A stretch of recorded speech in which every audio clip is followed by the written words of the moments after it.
Welcome back, Aggie fans, as we count down the 5 best plays of the Utah State football season. We are back for number 4.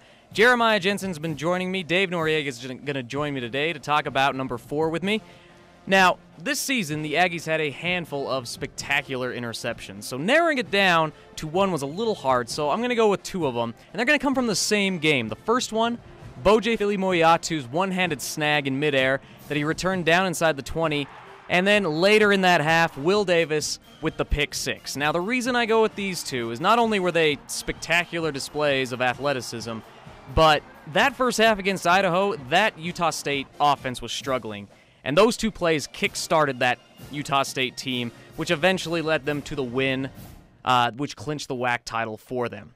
So, Dave, just your gut reaction when you saw those 2 plays, what did you see? When I watched Boje, I just look at him, I think that dude's just so big, so strong, and to see, him just elevate up and bat that ball and then still come down with it. And then you look at the run back. His run back is unbelievable. He looks like he's like the start and stop guy, juking people back and forth. I'm like, who is this guy? He shouldn't be doing that. No, you just stop the run. You're not supposed to be doing that stuff. No, at his size, I think that's one of the things that is really overlooked in Boje's, really scouting report is the guy is incredibly athletic, as big and as strong as he is.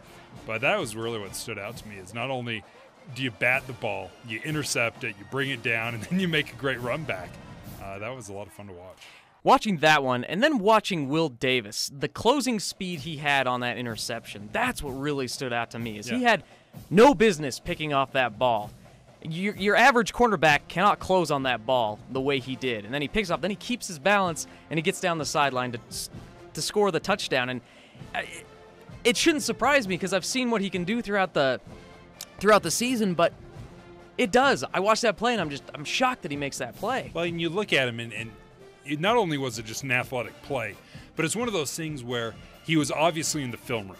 He saw something. He knew that play because it's a quick hitter. I mean, it's not one of those that you step back, you're reading the eyes. Right. I mean, that's all film work that you're doing beforehand because as soon as that play was started, I mean, he had this huge cushion, and he's like, oh, I know this one. I'm going to take this one to the house. I'm just going to run as fast as I can. Go really fast. And I'm going to snag it out of the air, and I'm going to go.